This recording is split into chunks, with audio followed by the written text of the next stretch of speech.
तुमने घर छोड़ दिया और अपनी बीवी को उसके बाप के घर भेज दिया। मैंने सोचा वो वहां ज्यादा आराम से रहेगी। क्या तुम मुझसे खुल के बात कर सकते हो? तुम आखिर चाहते क्या हो?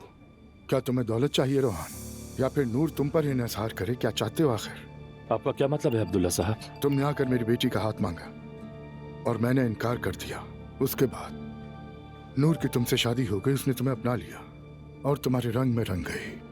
तुमने कारोबार किया, पैसा कमाया, फिर हम पर रोब जमाने की कोशिश की। हमने कहा कोई बात नहीं, ठीक है, उसमें भी नाकाम हुए। फिर तुम पे धोखाधड़ी का इल्जाम लग गया। जी मैं जानता हूं और बहुत अच्छे से जानता हूं। नहीं, तुम बिल्कुल नहीं जानते रोहान। फिर तुमने डिप्रेस होकर नूर को दुखी किया और आखिरकार उसे उसके मैके भेज दिया। नूर फातिमा मेरे साथ खुश नहीं थी। कैसे खुश होती रोहान?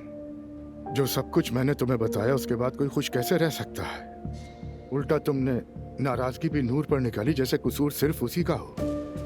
क्या तुम्हें नूर के मालदार होने से चिढ़ है रोहान? बिल्कुल भी नहीं। अच्छा, तो फिर प्रॉब्लम क्या है? तुमने जब यहाँ आकर मुझसे बड़े बड़े वादे किए थे तो मैंने तुम्हें उस वक्त खबरदार किया था कि आगे क्या हो सकता है। हाँ, इतना कुछ होगा अंदाजा नहीं था। मसला यह है कि आप सब लोग हमारी जिंदगी में हर वक्त मुदाखलत करते रहते हैं।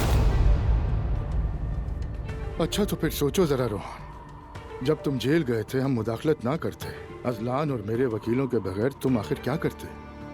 सही कहा, उसके लिए आपका बहुत शुक्रिया। मैं उस एहसान का बदला नहीं चुका सकता,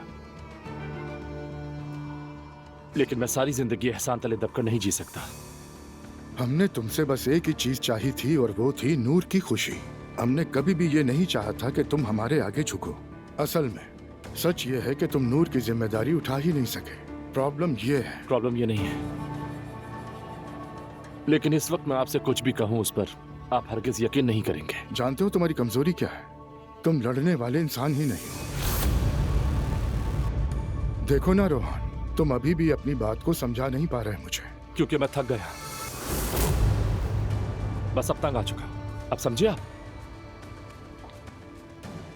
रोहान, अगर तुम तंग आ चुके हो तो मेरी बेटी का वक्त जाया मत करो। अलग अलग घरों में रहने का कोई तरीका नहीं होता। एक फैसला करो, ये बच्चों का खेल नहीं है। अगर नहीं बनती तो तलाक दे दो। ठीक है अब्दुल्ला साहब, तो ये हल निकाला आपने। इसके अलावा कोई और हल नहीं है। मुझे जाना चाहिए।